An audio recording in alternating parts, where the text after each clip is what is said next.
नमस्कार दोस्तों, scholar learner में आपका स्वागत है, जहां इतिहास जीवंत हो उठता है।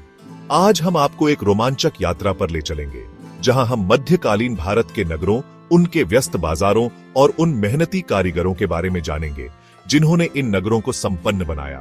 तो तैयार हो जाइए, क्योंकि यह सफर होने वाला है बेहद दिलचस्प। इस वीडियो का उद्देश्य है आपको मध्यकालीन भारत के नगरों की महत्ता से अवगत कराना, जो न केवल व्यापार और वाणिज्य के केंद्र थे, बल्कि सांस्कृतिक और सामाजिक आदान प्रदान के भी प्रमुख स्थल थे। इन नगरों ने शिक्षा, कला और विज्ञान में भी महत्वपूर्ण योगदान दिया। तो चलिए इस अद्भुत यात्रा की शुरुआत करते हैं। अब सवाल यह उठता है कि इन नगरों की खासियत क्या थी। दरअसल हर नगर का एक विशेष उद्देश्य होता था।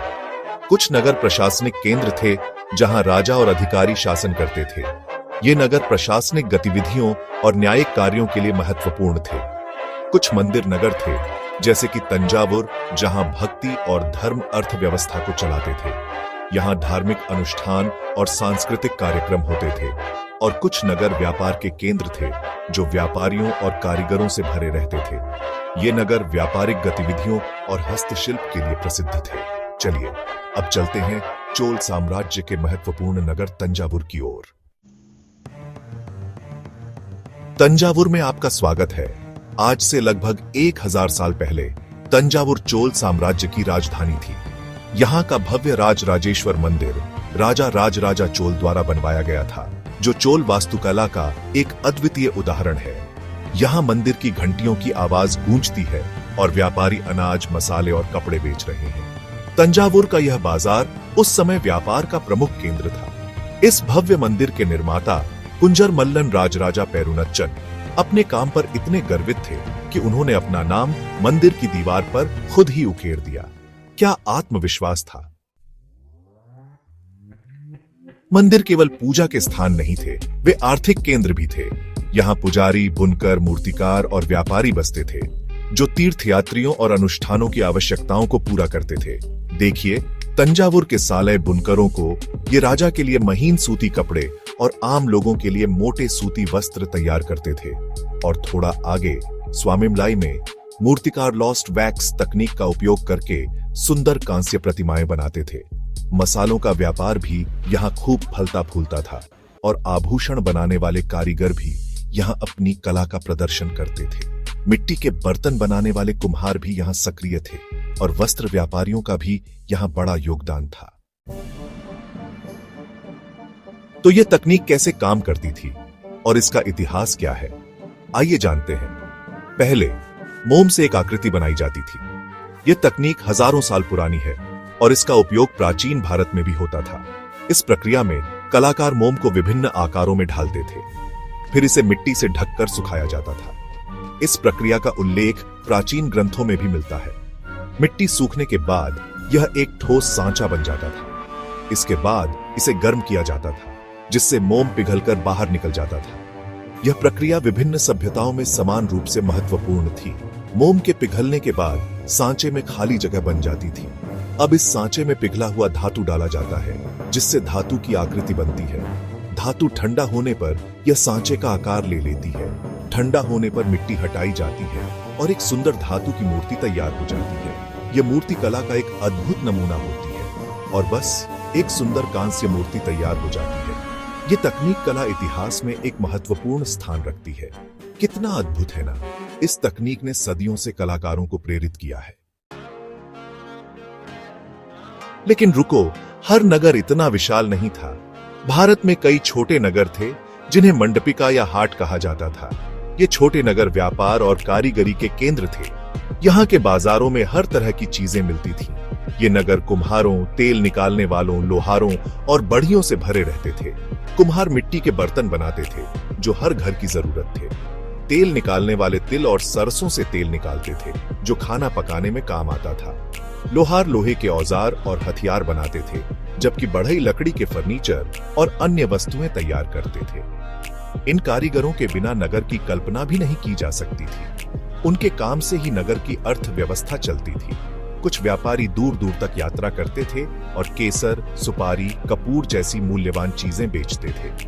ये व्यापारी नगर की समृद्धि में महत्वपूर्ण भूमिका निभाते थे, लेकिन व्यापार इतना आसान नहीं था।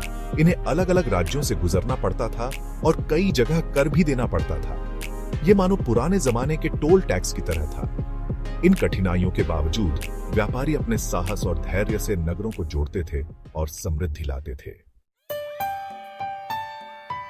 अब चलिए सूरत चलते हैं। यह पश्चिमी व्यापार का प्रवेश द्वार था। 17वीं शताब्दी में यह भारत के सबसे बड़े व्यापारिक बंदरगाहों में से एक था। सोचिए, एक ही समय में यहां 100 से अधिक जहाज लंगर डाले रहते थे, जो भारतीय वस्त्र और मसाले लेकर पश्चिम एशिया और यूरोप जा रहे थे। यूरोपीय व्यापारी भारतीय कपास और सोने के जरी के किनारे वाले वस्त्रों के दीवाने थे। सूरत ने न केवल भारतीय व्यापारियों को समृद्ध किया, बल्कि यूरोपीय व्यापारियों के साथ भी गहरे संबंध बनाए। यहां पर डच, पुर्तगाली और अंग्रेजी व्यापारी अपने जहाजों के साथ आते थे, जिससे सूरत एक अंतरराष्ट्रीय व्यापारिक केंद्र बन गया था। इतना ही नहीं, भारतीय वस्तुओं की मांग इतनी ज्यादा थी कि वास्को डा गामा जैसे खोजी अपनी जान जोखिम में डालकर समुद्री यात्राएं करते थे। 1498 में वास्को डा गामा ने भारत के कालीकट में कदम रखा, जहां उन्होंने स्थानीय शासकों से मुलाकात की और मसालों का व्यापार शुरू किया। इसके बाद अंग्रेज, डच और फ्रांसीसी भी भारत आए, जिससे भारतीय व्यापार और शहरों का स्वरूप बदलने लगा। यूरोपीय अन्वेषण ने भारतीय व्यापार को वैश्विक स्तर पर पहुंचा दिया। जैसे जैसे व्यापार बढ़ा, प्रतिस्पर्धा भी बढ़ी। भारतीय व्यापारियों को नए अवसर और चुनौतियों का सामना करना पड़ा। पहले स्वतंत्र रूप से काम करने वाले भारतीय कारीगर अब यूरोपीय व्यापारिक कंपनियों के आदेशों पर काम करने लगे। उनके काम का तरीका पूरी तरह बदल गया। वे अपने डिजाइन खुद नहीं बना सकते थे, बल्कि उन्हें वही डिजाइन बुननी पड़ती थी जो यूरोपीय व्यापारी तय करते थे। इससे उनकी रचनात्मकता पर भी असर पड़ा। यह भारतीय अर्थव्यवस्था के लिए एक बड़ा बदलाव था। स्थानीय व्यापारिक ढांचे में भी महत्वपूर्ण परिवर्तन हुए। यूरोपीय व्यापारियों ने भारतीय कारीगरों को अपने उत्पादों के लिए नए मानक और गुणवत्ता नियंत्रण लागू करने पर मजबूर किया। इससे उनके काम की गुणवत्ता में भी सुधार हुआ। इससे भारतीय कारीगरों को नई तकनीकों और प्रक्रियाओं को अपनाना पड़ा, जिससे उनकी पारंपरिक कला में भी बदलाव आया। यह एक नई दिशा की शुरुआत थी। भारतीय बाजारों में यूरोपीय वस्त्र और अन्य उत्पादों की भरमार हो गई, जिससे स्थानीय व्यापारिक प्रथाओं में भी परिवर्तन आया। यह एक नया युग था। तो दोस्तों, सोचिए, ये नगर आज के आधुनिक शहरों में कैसे बदल गए। व्यापार आज भी चलता है, कारीगर आज भी सुंदर चीजें बनाते हैं, लेकिन क्या आपको लगता है कि चीजें पूरी तरह बदल गई हैं या कुछ परंपराएं अब भी वैसी ही हैं? हमें अपने विचार कमेंट में बताइए। अगर आपको यह वीडियो पसंद आया तो लाइक, शेयर और सब्सक्राइब करना ना भूलें। अपनी राय और सुझाव नीचे कमेंट में दें। अगले एपिसोड में हम और भी रोमांचक तथ्यों की खोज करेंगे, तो जुड़े रहिए, सीखते रहिए और खोजते